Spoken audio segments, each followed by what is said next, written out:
And first of all, I have to do this for Maddie. It's about the boots. Okay. Well, hi, everybody. So good to see you. I have to take this moment just to be in your energy to just kind of be here. And everything that I thought about I was going to present today were poop metaphors, but they've all been taken. So I really have no idea what I'm going to talk about now. Thanks. You stole my whole groove this morning. So when I thought about being forced to talk about Dive and Thrive, I thought about, building on what you said, about going with the flow. And it is not lost to me what today is and what tomorrow is. So let's talk about going with the flow. And how that is, my bookends are, I'm going to start with going with the flow to radical acceptance. That was what I gave myself as a journey. And it has somehow happened. Years ago, I realized as a comedian, I had spent every weekend and every week teaching and then performing in dark rooms. And at some point, nature called to me. I'm like, I have got to get out of these dark bar places. And the way I did that when I was living in the Carolinas is I went up to West Virginia, and at 41, I trained as a raft guide. So I became a whitewater raft guide, which was very difficult because I was competing with 21-year-old strapping, really healthy people who have not given birth to anybody. And swimming for my life at times. What was beautiful about it, all the lessons of water. You know, everybody here, we're all wonderful people more attuned with nature, but water taught me so much. One of the most beautiful things was I would obsess about things that don't matter. I'm sure none of you ever do that. The things that took my thoughts, my time, my energy, my vibration were things that were of not a great consequence. But when you get in a raft with a bunch of people that don't know what's happening and you're in charge of their life and you're heading towards something you know could kill everybody, that's real stress. And you have to use your mind, body, and spirit to engage in the entire thing. I have to be completely focused. My ADD has no place there. And then I have to communicate what I'm seeing as the water changes and shifts and moves all the time. Because as we know, water doesn't stay the same. It always moves, which is why it's, to me, a beautiful metaphor. And going with the flow is not just about, the idea, the concept of things moving forward, but there are so many things that water is reactive to. We are 60% water. There's so much we're responding to. We are feeling and reacting to everything. When it comes to a river, when it comes to whitewater, one of the main first things I learned as a guide was there are three things that create whitewater, which is the reactive splashing, right? Where energy is being dispersed. Also, when whitewater is hitting, when you see the waves, it creates negative ions, which is really healthy for human beings. So to have water hit something and create the big splash is actually a healthy energetic release. As we know in our life, often we are hitting things and obstacles in our flow. If we look at that as a healthy energetic release, it's a whole different mindset. The things that make a rapid, which I had to negotiate, which in life we negotiate, are several things. There is constriction, things tightening the space in which the water needs to flow. So if the river's this big and you come down to a constriction like this, you're going to have white water because there's a lot of energy fitting through a smaller space.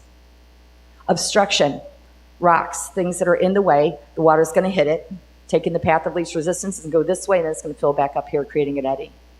A safe place. And then the last thing is elevation. You're going to have more rapids depending on where it's flowing from. If it's flowing from high to low. Lazy rivers, when you go to the resorts, they have a lazy river where you just kind of go around because it's flat. There's nothing to move it. When things are elevated and the water's flowing down that, then it moves fast, quick, powerfully. I use these metaphors because we can look in our own world as what is keeping our flow from going in the same ways as water does, that being so much a part of us. I look at having a constriction, the thing that will keep my flow from going, is my thought patterns, my old thought patterns. Where are my negative thoughts? Where do I have belief systems about how things should be compared to how they are? Where have I made up rules for myself that are just not practical? All the I will nevers. Well, I'll never do this, or blah, blah, blah. I'd never act like that. You don't know till you get there, Or I should do this, we should all over ourselves, you know. Oh, I got a poop joke in. So those are the constrictions. We are constricted by old belief systems. We're constricted by things that bind us, that are not allowing our flow of energy, our flow of abundance, our flow even of currency. I look for those daily. Where am I being constricted? The other is I go back and talk about the obstacles. What is my flow hitting? A lot of times that can be things that I can't do anything about, just like the rocks in the river. Until they slowly move over time, they're going to be there. But eventually they do move. Sometimes they do turn into diamonds because the water can hit them. A lot of times for me, I find that being maybe keeping toxic people in my life because I'm trying to be too polite. What are the obstructions? Or if you work someplace that doesn't feed your soul, there are other jobs. What are the big things that we're hitting up against time and time and time again, where I'm being worn down, not the rock that's in my way, you know? So those are the things that I look at as well, is where are those things? And then when it comes to elevation, this is the fun one, is if I am not elevating myself, how am I going to have a flow? I don't have to stay at whatever level I'm at. Spiritually, I can elevate myself by the things that I say, the things that I take in, the food that I eat, the music I listen to, whether I listen to the news or not. I have definitely stopped my flow scrolling. And it's all of a sudden you're like, and you come down. Well, that flow isn't there because you don't have the elevation. It's the people you hang out with, the conversations you have. All of us have walked away from a good conversation or like just fun people or good music, and you're just like, yeah, you know, you feel elevated. And that allows flow. Because from me, if I'm elevated, I can give to you. And that becomes my responsibility to get rid of my constrictions and my obstructions and to elevate myself so that I have flow. And if I'm vibrating in that place, well, then, of course, I attract more of that, which can keep me in that place and keep me higher in that place. And I have I usually don't read things. You guys know that I usually just say crazy stuff. But I have I have this little book, which, by the way, is one of my recommendations for elevating oneself. Doesn't matter what you put it in. This just happens to be mine. I got it at a thrift store. Every time I see any kind of quote, speaker, song, any line of anything that speaks to me, that makes my heart sing, that reminds me who I am, I write it in this book. In the morning, I wake up because I have to remember who I am, because the first thing I do when I open my eyes is usually come into a state of panic and anxiety because I'm alive in this human body. I'm like, ugh! And I'm like, okay, my cure for that is this little book. And I remember I have this thing next to me, and I read it, and it reminds me who I am, why I came here. And not all the crazy human things that we are all burdened with, you know, you're trying to survive, put food on all the things. It reminds me that I'm a spiritual being. It reminds me I came here just like you did in this time to be a light. It can seem like a drag to be here now. There's a lot of uncertainty, but we came here. We chose this time, this space, this vehicle, this place. Or you wouldn't be here. You'd be somewhere else. You'd be in New Jersey right now. I don't know where you'd be. But you're here. If anybody's from New Jersey, I'm so sorry. I mean nothing. It's a beautiful state. I got a ticket there. That's all I know.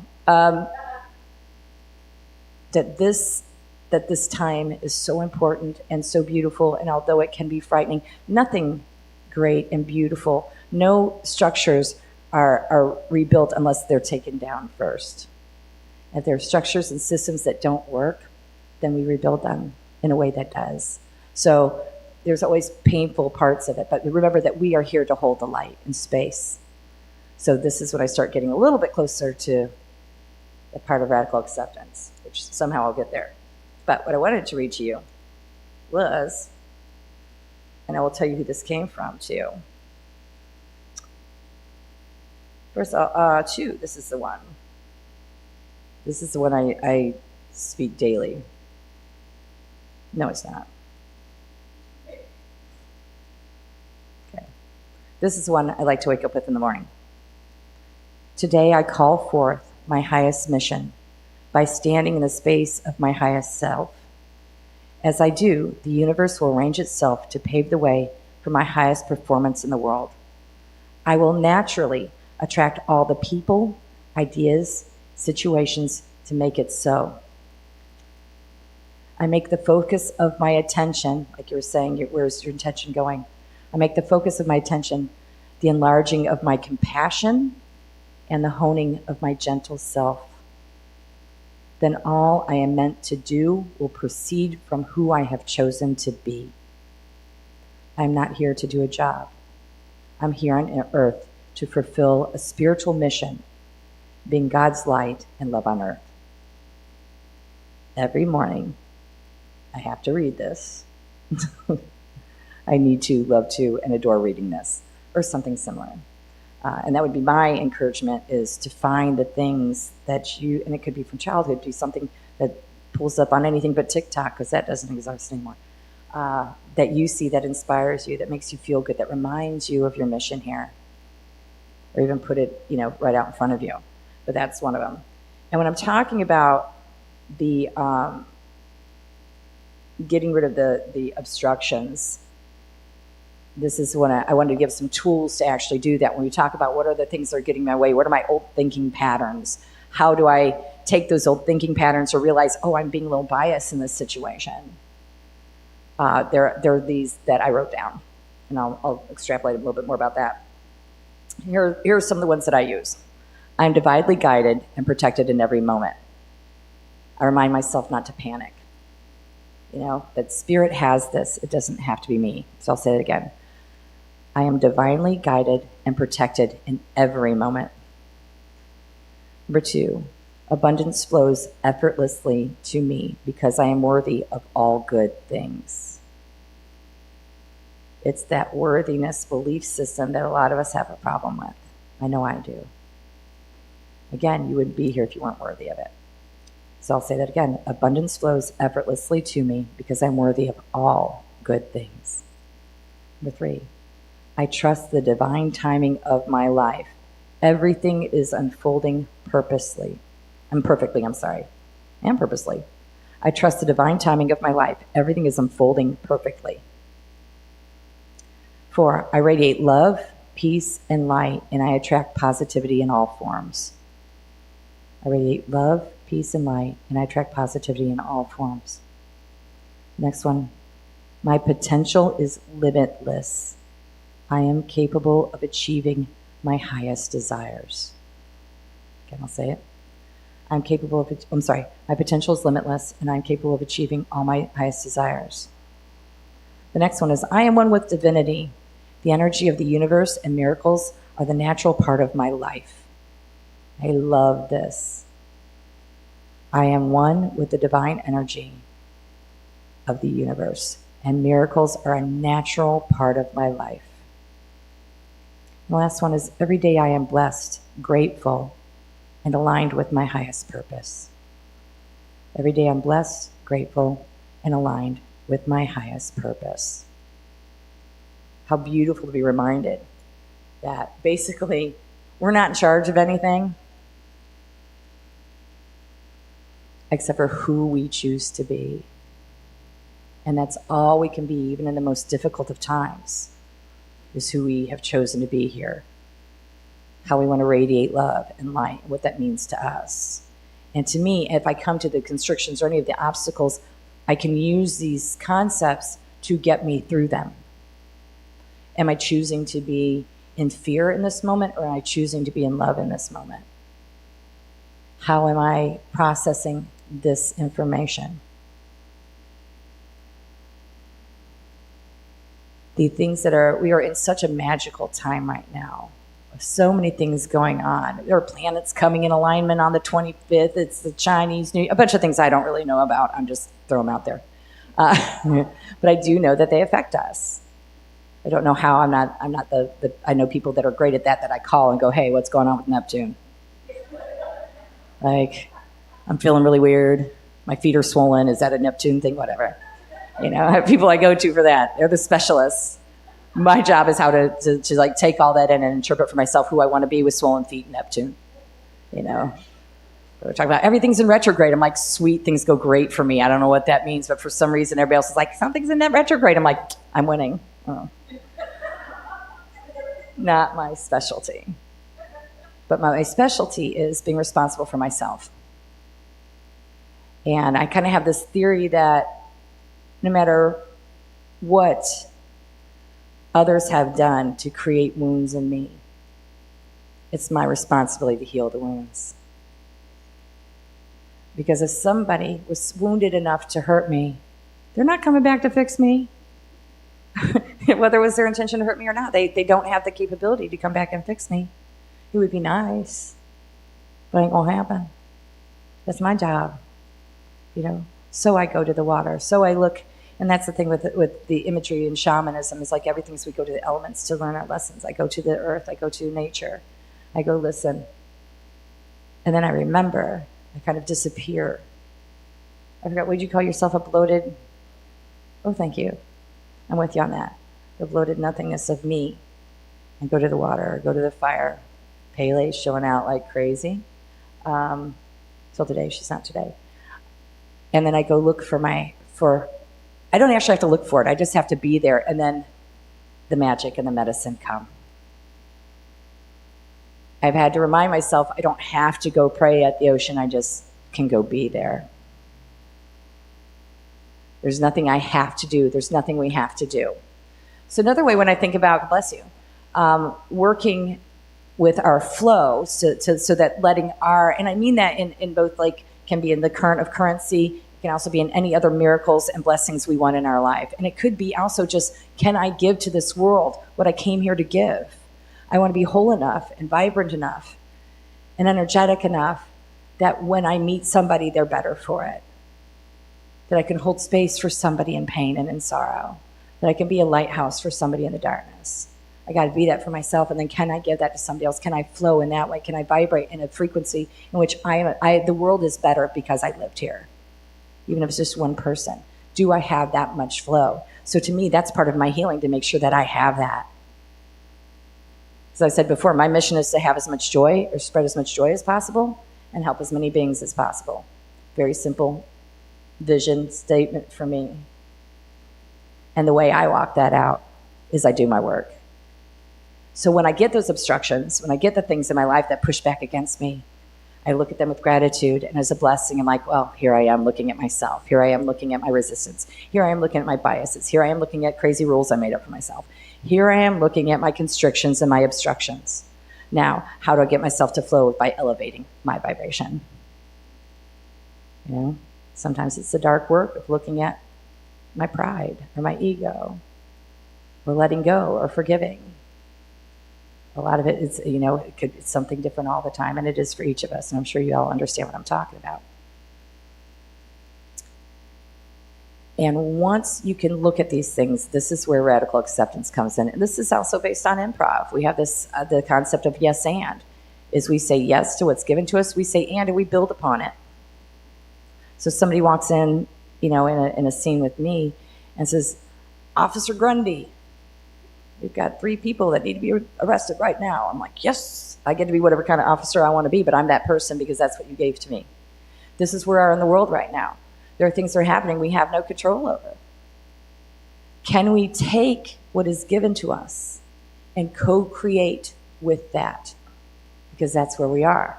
But we do persist. I could resist it all day long. It's not going to change anything. That's be like swimming up the river. I'm going to be pushed back down. You can't swim up the river. Good luck. How can I co-create with what's going on? And that goes to, can I raise my vibration? Can I watch my thoughts? And the very practical application of that, because I know I'm not here to fight anything. I'm here to light everything, which sometimes is light a fire under my own behind, or to inspire other people so that we stay light, loving, peaceful, come what may. And in the things that really upset me, I give in whatever energetic way I can. I'm a big, big supporter of the ACLU. So what I can't fight myself, I will donate to the people who can. Just like I call my friend to find out what Saturn's doing. I'm not a lawyer either. Don't want to be. But there are people that are great at that fight those fights, that fights the funds, or I give to charities who I believe in, like ocean cleanup. But instead of being angry and hurt and blocking my energy and my vibration, I find a way to source that. It's also a place where I will go volunteer with things that I believe in. My dad had a story. He was a golfer. And he goes, well, what do you do when you hit your ball behind a tree? So his analogy was like golf analogy, because that's his life. He goes, well, you can take your club and you can beat it on the ground. You can bend it in half. You can lie and cheat. Or you can take your strokes and slowly get your ball from behind the tree and get back on track again. So as much as I was like, ugh, a golf analogy, thanks. It's a great one. Because I can just be in integrity with who I am and get from behind the tree and get back on path and keep my lightness, keep my integrity. No matter what happens in the world around me, I cannot control it. I control who I am,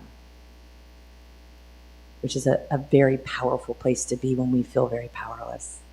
Is that I can control where my money goes, who I spend my money on, and what organizations I spend my money on. I can control what I do with my energy. If it means just me going down and praying for the world and praying for everyone. All of these things are things I can take action on. I am not powerless. Nobody in this room is powerless. There's a being on earth that is powerless. And there are those ways that we can have that whole flow of who we are, our divine self, here and present, no matter what happens. You guys with me on this? Yeah? And that is that acceptance. If I spend a moment of my time, and I do sometimes, I take about 5 minutes when these certain things happen that evoke certain emotions in me, like rage, outrage, tears. I cry for this world. I rage for this world. I throw stones in the ocean, each one with something I'm mad about, something I want to change, and then I pray for the people that can. I pray every day that all the power to change things in this world goes to the people, or is created in the people who have power to take care of this Aina and all its beings.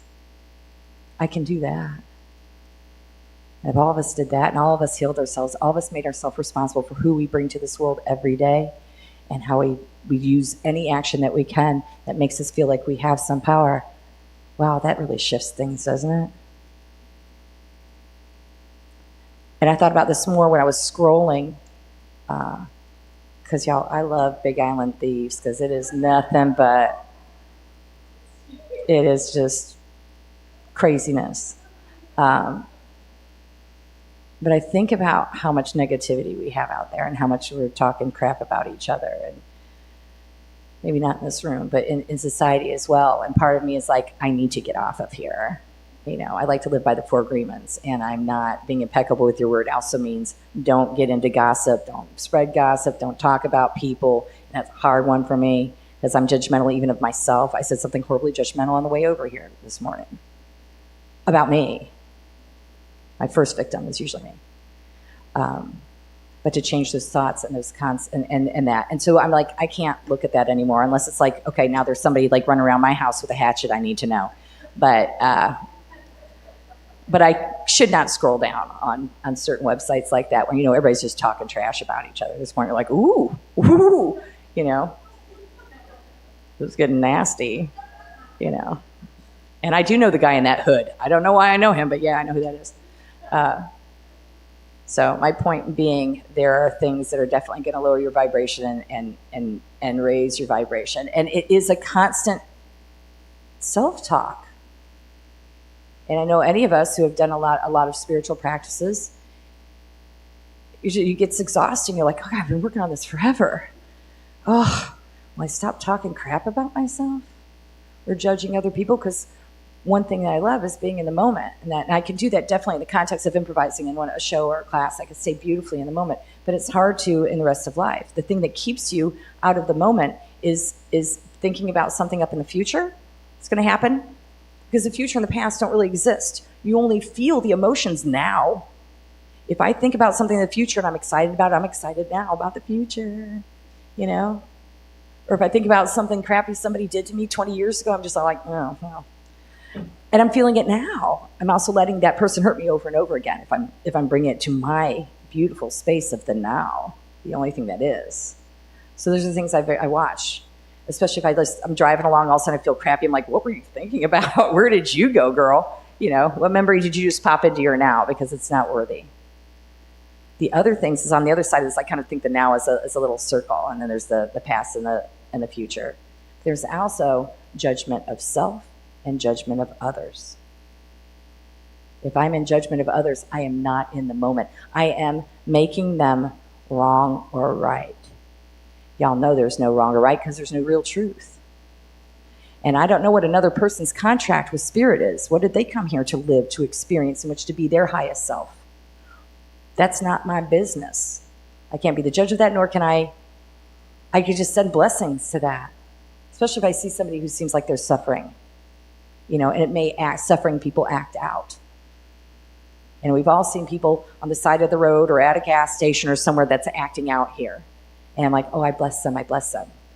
When at once I would have judged them like, oh, they're probably on meth. Or, you know, like making the judgments that have nothing to do with anything. This is a human being that's suffering and they're acting out of their suffering. And that's what we do as human beings.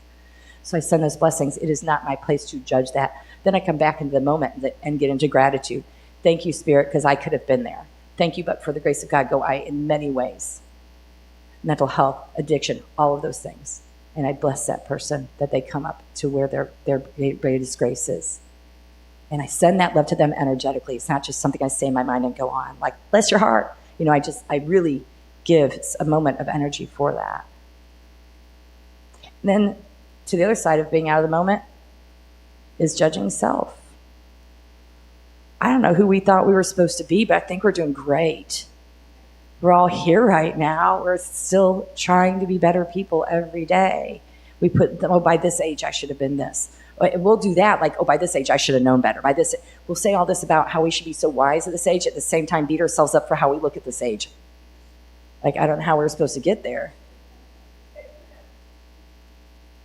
And if I go back to the Aina, and our being part of that Aina, when glaciers come down a mountain, lava comes down a mountain, time comes down a mountain, there's erosion, and it causes lines. But that mountain stands. You guys know when you go to any of these mountains, you feel so beautifully strong and protected, and you know that there's something bigger. But just like a mountain has lines, we get them too. Because we stood strong, because we smiled, because we laughed, because rain came. And because like Pele, the breath, the vibrance that comes out with an eruption, we have eruptions of laughter. We have eruptions of joy all the time. And it leaves marks. I consider everything that goes on here some sort of weird crater situation. And I lotion up the best I can. But I'm not going to change the fact that I stood the test of time. We all have stood the test of time. And how beautiful is that? Because I look back at the person who has the face that I wish I had right now, although it would be really creepy with gray hair. I feel like I turn around and there's this young face. But that girl didn't like how she looked either. Have y'all looked back at photos and like, oh my God, I was so hot. Or I was cute or whatever. Like, I wasn't so bad. We didn't know that. And that little girl didn't have the wisdom I have. She didn't have the experience I have. She wasted all that. Just saying. Searching for things that never fulfilled her. It wasn't until I got to the age of sage, is what I'm going to call it. The age of sage. It wasn't until life and I took this journey together, went down this river together, that I realized, I learned, I fell out of the boat a lot of times. I got my butt kicked. Oh, I tried to swim upstream. It wasn't a long time till I learned that behind the rock is a safe place, which to me, that's an eddy. So it's cool water, but it's calm water. Sometimes you got to get out of the rapids for a little bit because you just got your butt handed to you all the way down here. You tumble down and got hit every rock on the way down, and then sometimes you find an eddy. Sometimes your eddy is a spiritual practice, and sometimes it's a person. Sometimes it's your community, and sometimes it's just within your own heart. You find that safe place to rest for a while. But eventually, you got to get back out in the current. And it's scary. And you see the rocks in the rapids, like in all the movies, when all of a sudden they're like, oh no, and there's this huge waterfall coming. You're like, what? I think we all kind of feel that way right now. We're right above the rapid going, do I get back in? You don't have a choice, we're going to get back in. And the difference when you're hitting a big drop like that, when you're in a boat, if you slow down, if you stop, if you second guess, you're going to go like this and then flip, what we call dump trucking. And you got to deal with what happens down there. But if you paddle really hard and fast, keep your head up and dig in, you make it. The water goes down here, you go like this, boom. Like Dukes of Hazzard stuff, just with water. We're at that place where we got to dig in. We're going to paddle hard with everything we got and look forward, read the river the best we can, and just do our best and just keep going. Because we can't stop now. Now's when it got hard. Now's when it's interesting. We are a part of history. And now's we're going to dig in and just keep going. Just because there's rapids coming. You can hear them. I can hear them. They're coming. But that's no different than any other rapids you've had in your life. And you've aced every one of them. Because you didn't have a manual. You didn't have anybody tell you how to do it. And here you are. With all the beautiful little mountain views that we all have. Or if you don't have them, you're going to get them. Nobody gets away. And that's really it. That is my thing about being in acceptance of what is happening, because you understand that we are divinely led, and every moment is divinely beautiful. You are exactly where you need to be. We're doing exactly what we need to be going through. We have each other. We have ourselves. We have our connection to spirit and connected to nature, and all of it that would show us the way. I tend to look to water, clearly. So my advice to you all as I wrap this up is keep paddling, dig in, and keep yourself as elevated as you can, because you have more momentum. And that's my talk. Thank you so much for going on this ride with me.